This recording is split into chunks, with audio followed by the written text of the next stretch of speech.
Hi hello வணக்கம் and welcome to 70mm channel. So இன்றைக்கி இந்த வீடியோவில் நம்ம பார்க்க போகிற இன்ட்ரெஸ்டிங்கான ஒரு காசிப் என்ன அப்படின்னு பார்த்தீங்கன்னா, அந்த நடிகர் இப்படி பண்ணுவார்னு நான் கனவோட கூட நினச்சி பார்க்கலங்க அப்படின்னு சொல்லி த்ரிஷா கதறி அழுதுருக்காரு.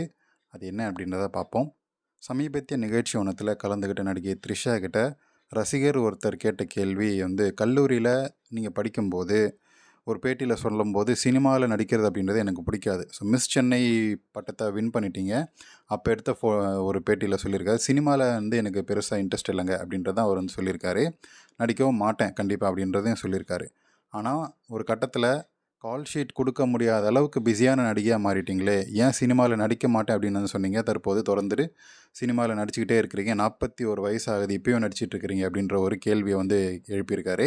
அதே சமயத்தில் பொதுவெளியில் 41 வயசு ஆகிடுச்சு ஆண்டி அப்படின்ற மாதிரியும் சர்க்காசமாக பேசியிருக்கிறாங்க. இதற்கு பதில் சொன்ன த்ரிஷா ஆரம்பத்தில் சினிமா துறையை பார்த்து நான் பயந்துட்டேன். அதுதான் நான் சினிமாவில் நடிக்க மாட்டேன் அப்படின்னு சொன்னதுக்கு முக்கியமான ஒரு காரணம். அதே போல் நான் ஆரம்பத்தில் நடித்த படங்கள் நடிக்கும்போது நான் ரொம்ப பயந்த சுபாவத்தோடு தான் இருந்தேன். இந்த படத்தில் எப்படியாச்சும் நடித்து முடிச்சிட்டா போதும், வேறு வேலையை பார்த்துட்டு போயிடலாம், இந்த இண்டஸ்ட்ரியே வேணாம் அப்படின்ற சூழ்நிலையில் தான் நான் இருந்தேன். ஆனால் நான் நடித்த ஒரு படம் ஹிட் ஆயிடுச்சு. அது என்ன படம் அப்படின்றது உங்களுக்கே தெரியும். அது சாமி படம் தான். அந்த படத்தில் நடிக்கும்போது இவங்க இவ்வளோ பேசுகிற நடிகை த்ரிஷா தான் சாமி படத்தில் ஏகப்பட்ட அட்ஜஸ்ட்மெண்ட் பண்ணாங்க.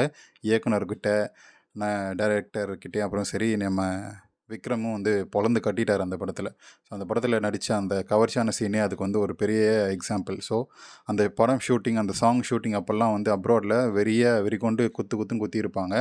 ஸோ அந்தளவுக்கு அட்ஜஸ்ட்மெண்ட் பண்ண நடிகைகள் தான் இப்போல்லாம் வாய்க்கிழியாக பேசுவாங்க. ஸோ அது ஒரு புறம் இருந்தாலும் இவங்க சொன்னதுக்கு இப்போ வருவோம். ஸோ அதுக்கப்புறம் சினிமா துறையில் எனக்கு கிடைச்ச மரியாதை, அந்த படம் ஹிட் ஆனதுக்கப்புறம் எனக்கு கிடைச்ச மரியாதை, எனக்கு கிடைச்ச வரவேற்பு அப்படின்னு சொல்லி எனக்கு நிறைய பாதுகாப்பு இதெல்லாம் எனக்கு கிடைச்சது. சினிமாவில் நான் கண்டினியூ பண்ணுறதுக்கு இதுதான் ஒரு முக்கியமான காரணம் அப்படின்றத சொல்லியிருக்காரு. நான் மட்டும் இல்லை, வேறு எந்த நடிகையாக இருந்தாலும் அவர் ஒரே ஒரு ஹிட் படத்தில் நடிச்சிட்டா அவருக்கு கிடைக்கக்கூடிய எல்லா விஷயமும் மாறிடும். அப்படியே தலைகீழ மாறிடும். நான் கல்லூரியில் படிக்கும்போது ஒரு நடிகரை பார்த்து நான் ரசிச்சிருக்கேன். சினிமாவில் நடிக்க ஆரம்பித்ததுக்கப்புறம் அவர் என்கிட்ட என்னிடம் சில பேர் அந்த நடிகரை பற்றி சில விஷயங்களை தப்பாக சொன்னாங்க. ஆனால் அந்த நடிகர் மீது எனக்கு ஒரு பயமும் ஏற்பட்டுச்சு. அப்படி சொல்லும்போது ஒரு கட்டத்தில் அவரோட படத்தில் நான் நடிக்க ஹீரோயினை கமிட் ஆன போது அவர் என்கிட்ட பேசின விதமும் சரி, எல்லாமே நான் எதிர்பார்க்கவே இல்லை. அவ்வளோ மரியாதையாக பேசினார். இதுக்கெல்லாம் முக்கியமான காரணம் என்னுடைய அந்த ஒரு ஹிட் படம் தான். அந்த ஒரு படம் கொடுத்த வெற்றி, ரசிகர்களுக்கு மத்தியில் எனக்கு கொடுத்த வரவேற்பு எல்லாமே, அந்த அங்கீகாரம் எல்லாமே அவங்க கொடுத்த மரியாதை தான் காரணம். ஸோ அந்த படம் வெளியானதுக்கப்புறம் ஒரே நைட்டில் எல்லாமே மாறிடுச்சுங்க. ஸோ என்னால் அந்த புகழும் எனக்கு கிடைச்ச மரியாதையும் தாங்கிக்கவே முடியல. அது வேணும், அது ஒரு போதை மாறி அது இன்னும் வேணும் அப்படின்றதான் எனக்கு தோணிகிட்டே இருந்துச்சு. கதறி அழுதுட்டேன் அந்த மாதிரி அவ்வளோ வரவேற்பை பார்த்துட்டு. ஸோ ஏதாவது ஒரு சின்ன வாய்ப்பு கிடைச்சி விடாதா அப்படின்னு என்ற சாதாரண ஒரு பொண்ணாக வாழ்க்கையை எதிர்கொள்ள தயாராக இருந்துகிட்டு இருந்த எனக்கு ரசிகர்கள் கொடுத்த மிகப்பெரிய அங்கீகாரம் தான் அந்த ஹிட் படம், அந்த புகழ் எல்லாமே.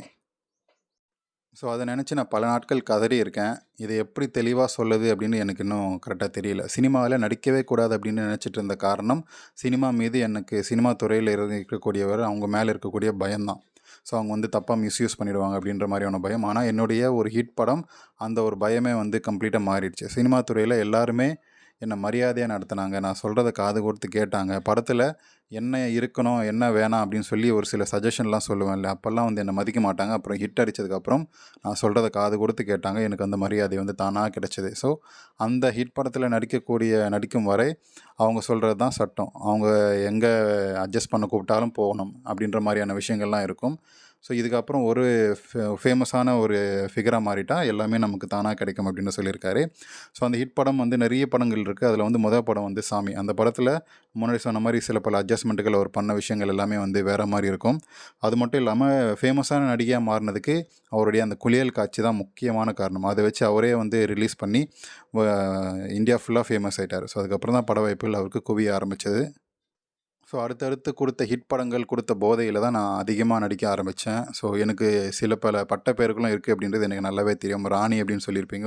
ஒரு குறிப்பிட்ட ஒரு உடல் பாகத்தை வச்சு ராணின்னு சொல்லியிருப்பீங்க. அதுவும் எனக்கு ரொம்ப பிடிக்கும் அப்படின்றத ரொம்ப ஓப்பனாக த்ரிஷா சொல்லியிருக்காரு. ஸோ இதை பற்றி நீங்கள் என்ன நினைக்கிறீங்க அப்படின்றத கமெண்ட் செக்ஷனில் மறக்காமல் சொல்லுங்கள். அந்த என்ன ராணி அப்படின்றது உங்களுக்கு தெரியுது இல்லையா, தொப்புள் ராணி. ஸோ வீடியோ பிடிச்சா லைக் பண்ணுங்கள், ஷேர் பண்ணுங்கள், சப்ஸ்கிரைப் பண்ணுங்கள்.